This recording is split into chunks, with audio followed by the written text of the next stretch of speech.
Good morning students. आज का हमारा टॉपिक है क्रोमोज़ोम। क्रोमोज़ोम, उसका ऑर्गेनाइजेशन और उसकी स्ट्रक्चर।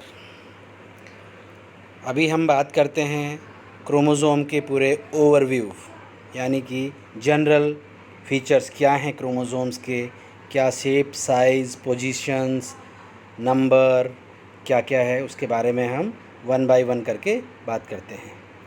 ये देखिएगा, हम सबसे पहले बात कर रहे हैं कि क्रोमोज़ोम की रिलेटिव पोजीशन कहाँ होती है।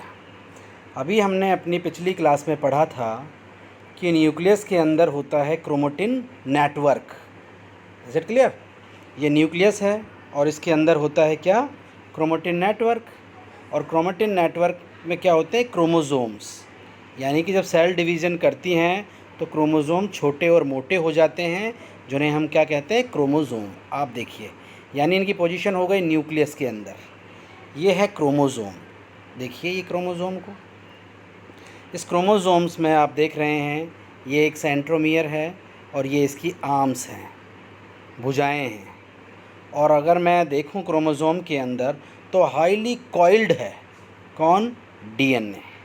ये देखिएगा, डीएनए न्यूक्लियोटाइड से बना होता है, यानी कि बैकबोन बना हुआ है डबल हेलिक्स डीएनए, और ये कॉइल्ड हो रहा है। और कॉइल्ड होकर के इसके साथ हिस्टोन प्रोटीन और नॉन हिस्टोन प्रोटीन मिल के न्यूक्लियोसोम मॉडल ने ये प्रूफ कर दिया था कि सोलेनाइड फॉर्म में ये सारे के सारे इन आर्म्स में डीएनए और हिस्टोन पैकेजिंग होती रहती है। यानी कि जो जीन है वो इस डीएनए में है और ये डीएनए इस क्रोमोज़ोम में है और ये क्रोमोज़ोम न्यूक्लियस में है। ठीक है? और सारे जेनेटिक कैरेक्टर्स को ये कंट्रोल करता है। तो देखिए, सबसे पहले मैं बात करूं इसकी हिस्ट्री और इसके इंट्रोडक्शन की कि क्रोमोज़ोम्स हैं क्या। क्रोमोज़ोम्स की एक अगर हम डेफिनेशन दें तो क्रोमोज़ोम रॉड शेप स्ट्रक्चर है। अभी आपने देखा रॉड जैसी स्ट्रक्चर थी वो, डार्क स्टेन बॉडीज़। मैंने पिछली क्लास में आपको बताया था क्रोमोज़ोम को किससे हम स्टेन करते हैं। कोई एक या दो स्टेन का नाम आपको मालूम होना चाहिए। कौन सा स्टेन है? एसिटोकार्मीन, हेमेटोजाइलॉन और फल्जिन भी है। और देखिएगा तो rod shaped dark stand bodies seen during metaphase stage of mitosis, यानी कि सेल डिवीज़न की माइटोसिस फेज में ये बहुत बड़े हो जाते हैं, तो उस टाइम ही हम इनकी स्टडी अच्छे से कर पाते हैं, मेटाफेज में। स्टार्सबर्गर ने सबसे पहले डिस्कवर किया क्रोमोज़ोम को 1875 में। फिर ये नाम किसने दिया कि भाई क्रोमोज़ोम नाम? देखो, खोजा स्टार्सबर्गर ने, लेकिन क्रोमोज़ोम नाम किसने दिया था? वाल्डेयर ने 1888 में। करीब 13 साल बाद उसका नाम दिया गया क्रोमोसोम। अब आपने कभी सोचा है कि क्रोमोज़ोम का नाम क्रोमोज़ोम क्यों पड़ा? क्रोमो का मतलब क्या होता है? कलर, और सोम का मतलब धागे, यानी थ्रेड। ठीक है? यानी कि इसने बताया कलर फुल बॉडी या थ्रेड लाइक स्ट्रक्चर। जब स्टार्सबर्गर और वाल्डेयर स्टडी कर रहे थे तो उन्होंने देखा कि कुछ धागे लाइक कलरफुल संरचना दिख रही थी जब उसने स्टेन किया तो, और उनका नाम क्या दे दिया? क्रोमोसोम। तो क्लियर हुआ इसकी डिस्कवरी और इसके नाम। अब फीचर ऑफ हम बात करेंगे अभी यूकैरियोटिक क्रोमोसोम्स के क्या क्या फीचर होते हैं। Chromosomes are the best visible during metaphase. मैंने अभी आपको बताया जब सेल डिवीज़न करती है तो क्रोमोसोम प्रोफेज में ही छोटे और मोटे होने लग जाते हैं और मेटाफेज तक काफ़ी मोटे हो चुके होते हैं। तो सारी स्टडी हम मेटाफेज में ही करते हैं। Is it clear? Chromosomes bear genes in linear fashion, यानी कि अगर मैं आपको दिखाऊं, यहाँ देखिए, यानी कि इन क्रोमोसोम पर जो जीन्स होते हैं वो लीनियर फैशन में, यानी कि एक लाइन में, जैसे हम बात करें कि ये एक लाइन है तो यहाँ एक जीन हो गया, यहाँ, फिर यहाँ, यानी कि लीनियर फैशन में ये सारे अरेंज होते हैं। ठीक है। Chromosomes vary in shape, size, number, यानी कि ये अलग अलग हो सकते हैं। वैरी का मतलब है अलग अलग होते हैं शेप में, अलग अलग शेप के होते हैं, अलग अलग साइज़ के होते हैं, और हर जाति, हर स्पीसीज़ में इनकी संख्या भी अलग अलग होती है। जैसे हमारे अंदर कितने हैं, 46 है, चिंपैंजी में 48 है, मटर यानी पी में कितने हैं, 14 है। Is it clear? Chromosome have property of self duplication and mutation. अब क्रोमोसोम में सेल्फ डुप्लीकेशन यानी कि एक से दो बनने की क्षमता है, और उनमें म्यूटेशन यानी कि चेंज होने की भी क्षमता है। फिक्स नहीं है, उन पे जो जीन्स हैं उनमें थोड़ा थोड़ा चेंज होता रहता है, जिससे कि इवोल्यूशन के लिए स्कोप मिलता रहता है। Chromosome are composed of DNA, RNA and protein. बहुत इम्पॉर्टेंट बात है, क्रोमोसोम्स में डीएनए होता है और उसकी पैकेजिंग करती है प्रोटीन, लेकिन डीएनए हमेशा क्या बनाता रहता है, आरएनए। तो आरएनए भी उसके अंदर ही होता है, क्रोमोसोम के अंदर ही। तो ये तीन मेन कंपोनेंट हो गए, DNA, RNA and protein. Is it clear? Next, chromosome के साइज़ की हम बात करेंगे। अब मैंने अभी बताया कि इनकी साइज़ भी अलग अलग होती है। Chromosome size is measured eight mitotic metaphase. भाई हम बार बार आपको बता रहे हैं, मेटाफेज में ही ये सबसे छोटे मोटे बड़े दिखाई देते हैं, तो साइज़ भी हम मेटाफेज में ही मेज़र करेंगे, नापेंगे मेटाफेज में ही, लेंथ और डायमीटर के फॉर्म में।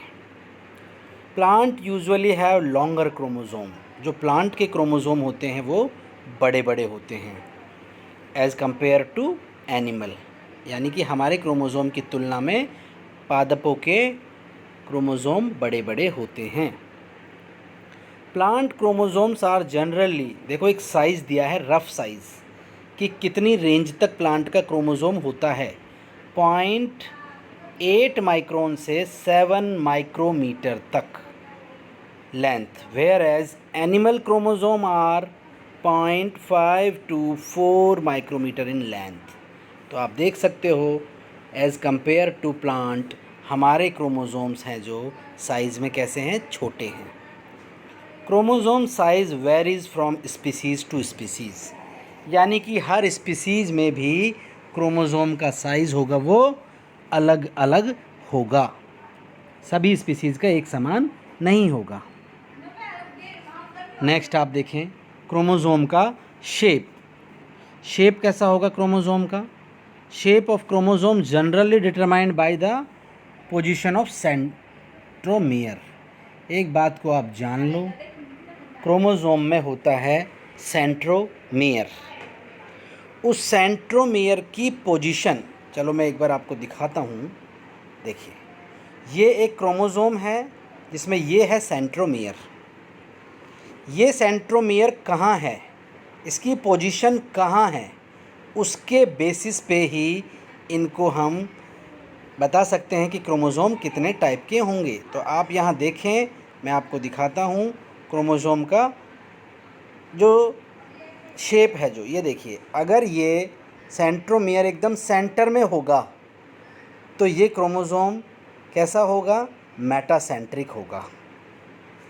और अगर ये सेंटर में ना हो के थोड़ा सा एक तरफ ज़्यादा है तो ये सब मेटासेंट्रिक हो जाएगा, और एकदम और ऊपर चला जाएगा तो ये एक्रोसेंट्रिक हो जाएगा, और एकदम टिप पे ही चला जाएगा तो ये टेलोसेंट्रिक हो जाएगा, जिसके बारे में अभी हम टाइप ऑफ क्रोमोसोम पढ़ेंगे तो वहाँ आपको बताएंगे। तो आप देखें, अभी हमने बताया आपको शेप ऑफ द क्रोमोसोम। तो देखिए, अभी मैं आपको बता रहा था कि सेंट्रोमियर का पोजीशन के बेसिस पे इनका शेप डिटरमाइंड होता है। Chromosome generally exist in 3 different size में। ये देखिएगा, रॉड शेप तो कॉमन शेप है। अब अगर आप देखें कि एकदम टिप पे चला गया था सेंट्रोमियर, तो इसका शेप हो गया था जे शेप, और एकदम सेंटर में होगा तो ये बन जाएगा वी शेप, इस तरह से। यानी कि अब यहाँ पर सेंट्रोमियर आ जाएगा तो ये वी शेप बन जाएगा, और अगर ये इस तरह से हो जाएगा और यहाँ सेंट्रोमियर आ जाएगा तो ये क्या बन जाएगा, जे शेप बन जाएगा। ठीक है, और जनरली ये हैं कैसे, रॉड शेप हैं, इस तरह से। Is it clear? तो ये है इनका शेप। क्रोमोज़ोम नंबर, अगर मैं बात करूं कि क्रोमोज़ोम का नंबर, संख्या कितनी है, each species has definite and constant somatic and genetic chromosome number. अब यहाँ आपको एक बात ध्यान रखनी है कि जो क्रोमोज़ोम है वो दो टाइप के होते हैं। एक तो होते हैं ऑटोसोम और दूसरे होते हैं सेक्स क्रोमोज़ोम, यानी कि ऑटोसोम और लिंग क्रोमोसोम जिन्हें हम कह रहे हैं। अब जैसे हमारे अंदर 44 क्रोमोसोम ऑटोसोम हैं और फीमेल्स में XX 2 सेक्स क्रोमोसोम है, मेल में XY 2 सेक्स क्रोमोसोम है और 44 ऑटोसोम क्रोमोसोम है। ठीक है, तो दो टाइप के क्रोमोसोम हैं जो हर स्पीसीज़ में फ़िक्स होते हैं। अब ह्यूमन में चाहे मैं हुआ, चाहे आप हुए, चाहे कोई भी ह्यूमन हुआ, सब में कितने क्रोमोसोम होंगे, 46। लेकिन जैसे पी है, पी में 14, चाहे पी की कोई भी प्लांट को आप देख लो उसमें 14 ही क्रोमोसोम आपको मिलेंगे। तो एक स्पीसीज़ में इनका नंबर हमेशा क्या होता है, कांस्टेंट होता है, फिक्स होता है। अब somatic chromosome number is the number of chromosome found in somatic cell, while genetic chromosome number is the number of the chromosome found in gametic cell। अब एक बात यहाँ समझ लें आप, हमारी बॉडी की सारी सेल्स सोमेटिक हैं केवल हमारी जर्म सेल को, यानी टेस्टिस में जर्म सेल्स हैं मेल में और फीमेल में ओवरी में जर्म सेल्स हैं। तो वहाँ जो गैमेट बनेंगे यानी स्पर्म मेल में और ओवा फीमेल में, तो उन सेल में आधे क्रोमोसोम होंगे यानी 23 क्रोमोसोम होंगे, उन्हें हम कहेंगे जेनेटिक क्रोमोसोम, और सोमेटिक सेल में होंगे उन्हें somatic chromosome. Is it clear? Somatic chromosome always diploid 2n होंगे, are denoted 2n, whereas genetic chromosome are always haploid and are denoted as n से हम डिनोट करेंगे। Is it clear? In human being, somatic chromosome XX and XY, whereas genetic chromosome number is, देखो somatic cell में तो दोनों होंगे ये XX और मेल में XY, लेकिन गैमेट में या तो X होगा या Y मेल में, और फीमेल में तो X ही होंगे। तो समझ में आ गया आपको क्रोमोसोम का नंबर, जेनेटिक क्रोमोसोम क्या है, सोमेटिक क्रोमोसोम क्या है। अब यहाँ कुछ लिस्ट दी गई है, आप देख सकते हैं। कुछ हमने इसमें दिखाया है आपको कि किस में कितने कितने क्रोमोसोम हैं, सोमेटिक कितने हैं और गैमेटिक कितने हैं। ये देखिए होमोसेपियन में, ह्यूमन में 46 और 23, ऐसे ही ओराइजा सेटाइवा यानी कि चावल राइस में 24 सोमेटिक हैं, 12 हैं जो गैमेटिक हैं। Is it clear? Then pisum sativum, pea में आप देख रहे हैं 14 हैं और यहाँ 7 है। इस तरह से आप देखेंगे। एक ड्रोसोफिला में आप और देख लें, ये बहुत इंपॉर्टेंट, फ्रूट फ्लाई में 8 सोमेटिक क्रोमोसोम हैं और 4 गेमेटिक क्रोमोसोम हैं। ठीक है, गेमेटिक हमने आपको यहाँ पर जेनेटिक है, आप जेनेटिक बोल सकते हो, या वैसे गेमेटिक वर्ड इसके लिए सही है, गैमिट्स में जो होते हैं। Is it clear? Then chromosome का स्ट्रक्चर, क्या स्ट्रक्चर होगा क्रोमोसोम का, वो हमें देखना है। सबसे पहले हमें डायग्राम देखना होगा क्रोमोसोम का, यानी कि क्रोमोसोम के जो इम्पॉर्टेंट जो पार्ट्स होते हैं वो क्या क्या है, सेंट्रोमियर, क्रोमाटिड्स, सेकेंडरी कॉन्स्ट्रक्शन जिसे हम सैटेलाइट बोलेंगे, टेलोमियर, क्रोमोमियर, क्रोमोनिमा एंड मैट्रिक्स। ये इम्पॉर्टेंट कंपोनेंट के बारे में हम बात करेंगे किसमें, क्रोमोज़ोम में। देखिए, ये एक टिपिकल क्रोमोज़ोम आपको दिखाई दे रहा है जिसमें सेंट्रोमियर एकदम सेंटर में है और ये वी शेप का क्रोमोज़ोम बना रहा है। देखिए, इसके सेंटर में आपको सेंट्रोमियर दिख रहा है, यहाँ आप देखें ये सेंट्रोमियर। लेकिन इसके दोनों साइड एक डिस्क लाइक स्ट्रक्चर और आपको दिख रही है, वो क्या है, काइनेटोकोर। काइनेटोकोर और सेंट्रोमियर दोनों अलग अलग हैं।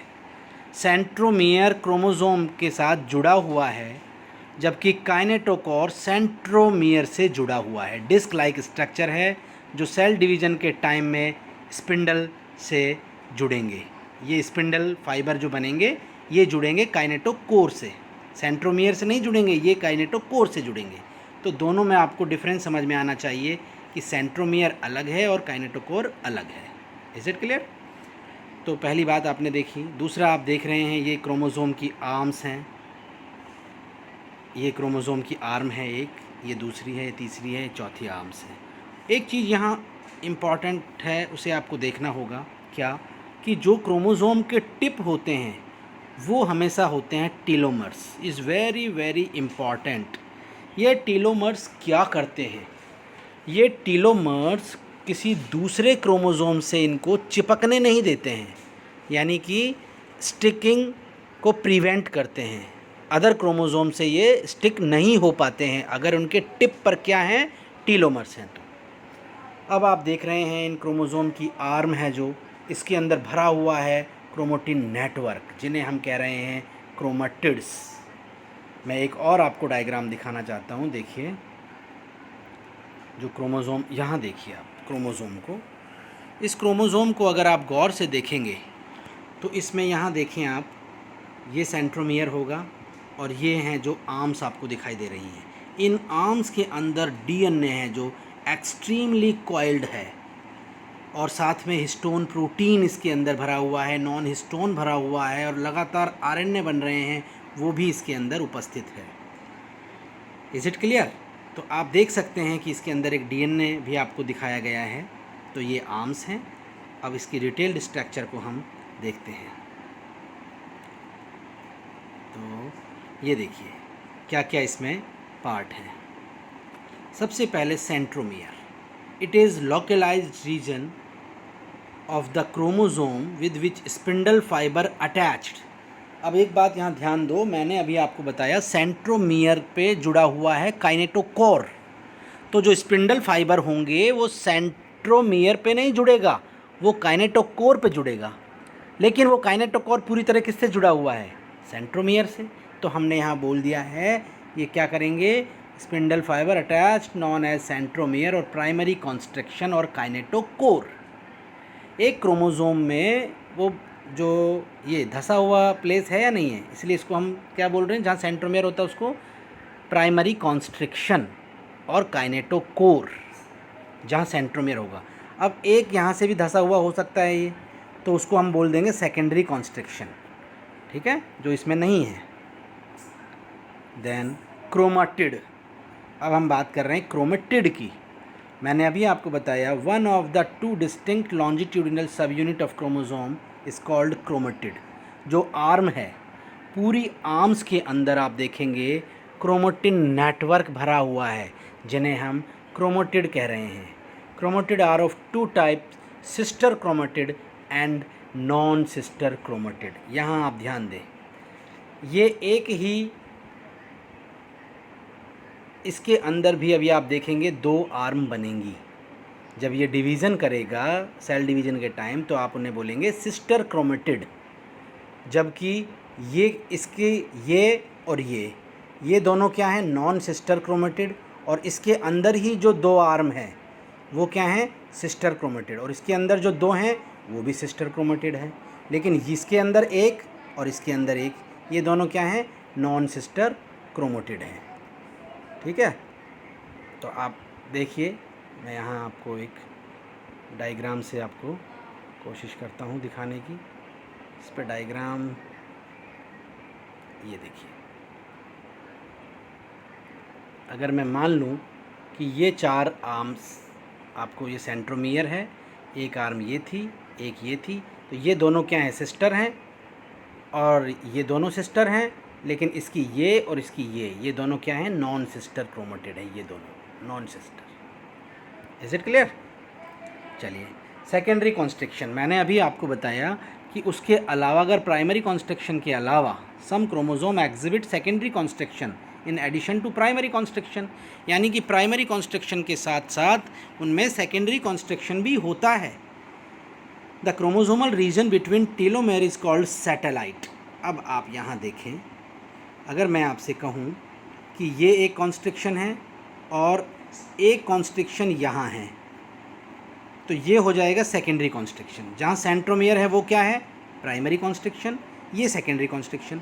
अब आपको ध्यान देना है कि सेकेंडरी कॉन्स्ट्रिक्शन से लेकर के टीलोमेयर तक ये हिस्सा क्या है, ये हिस्सा आपका कहलाएगा, क्या कहलाएगा, ये सैटेलाइट। ये सैटेलाइट कहलाएगा आपका। सैटेलाइट क्या कहलाएगा, region of the chromosome from secondary constriction to telomere, यानी टीलोमेयर तक का ये हिस्सा क्या कहलाएगा, satellite. What is satellite?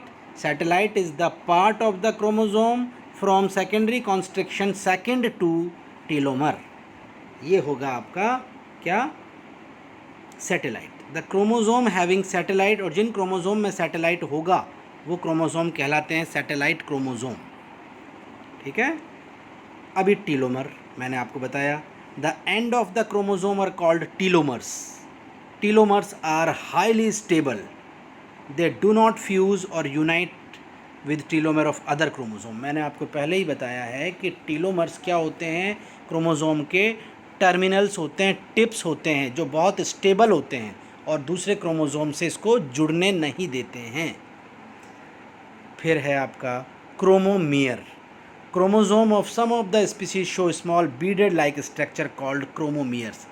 The structure of the chromomere in chromosome is constant. अब आप यहाँ फिर देखें, इस क्रोमोसोम के अंदर आप देखेंगे कि ये छोटे छोटे डॉट लाइक स्ट्रक्चर्स होंगी, छोटी छोटी डॉट यहाँ होंगी, इस पे एक यहाँ होंगी, फिर यहाँ होंगी, यानी कि ये अलग अलग डॉटेड लाइन होंगी यहाँ पर। उन्हें हम क्या बोल रहे हैं, क्रोमोमियर्स। तो क्रोमोमियर्स क्या हैं, स्मॉल स्ट्रक्चर है डीएनए की जो क्रोमोसोम पर लगी हुई होती हैं। Is it clear? अब आप देखें, क्रोमोमियर हुआ, नेक्स्ट है क्रोमोनीमा। अभी दोनों आर्म्स जो देखी, thread like coiled structure found in the chromosome and chromatid are known as chromonema. इसके अंदर मैंने कहा कि 2 धागे लाइक संरचनाएं होंगी। उन धागे नुमा संरचनाओं को आप क्या कहेंगे, ये इस तरह से पूरी यहाँ तक होंगी। एक ये है, एक और होगी। ये 2 धागे लाइक संरचनाएं होंगी दोनों आर्म्स में। इन्हें आप क्या बोलोगे, क्रोमोनिमेटा। एक ये भी है इधर। ठीक है, ऐसे ही 4 मैंने अभी आपको बताया था। ये देखिए, ये 2 क्रोमोनिमेटा है। ठीक है, ये देखिए, एक यहाँ भी होगी। ठीक है, इस तरह से ये चारों इसके अंदर क्रोमोनिमा होंगी। समझ में आया? देखिए नेक्स्ट, तो थ्रेड लाइक कॉइल्ड स्ट्रक्चर होगी found in the chromosomes, chromatid are known as chromonema, या प्लूरल में आप क्रोमोनिमेटा। Then matrix. अब इस पूरे क्रोमोसोम में जो क्रोमोनीमा है वो डूबी हुई है एक फ्लूइड स्ट्रक्चर में। क्रोमोनिमेटा आर एम्बेडेड, यानी डूबी हुई है, इज कॉल्ड मैट्रिक्स। यानी क्रोमोसोम में भरा हुआ है मैट्रिक्स और उनमें डूबी हुई है क्रोमोनीमा। Is it clear? तो ये थी क्रोमोसोम की स्ट्रक्चर कि क्रोमोसोम में क्या क्या है। तो सबसे पहले आप देखें, सेंट्रोमियर, काइनेटोकोर, क्रोमोसोम की आर्म जिनके अंदर है क्रोमोनीमा, मैट्रिक्स भरा हुआ है, इनके एंड्स को टीलोमियर्स बोल रहे हैं, ठीक है। और इसको प्राइमरी कॉन्स्ट्रक्शन भी कहा है। दूसरा अगर कॉन्स्ट्रक्शन होगा तो उसको सेकेंडरी कॉन्स्ट्रक्शन कहेंगे। सेकेंडरी कॉन्स्ट्रक्शन से टर्मिनल तक को आप क्या बोलोगे? सैटेलाइट। और ऐसे क्रोमोज़ोम को सैटेलाइट क्रोमोज़ोम। तो ये था हमारा क्रोमोज़ोम का जनरल। अभी हमने केवल बात जनरल जो क्रोमोज़ोम्स की बात की है और क्रोमोज़ोम के स्ट्रक्चर की बात की है। अभी इसके आगे और जो जो सिलेबस में होगा उन सब के बारे में हम बात करेंगे। तो आज इतना ही। Thank you.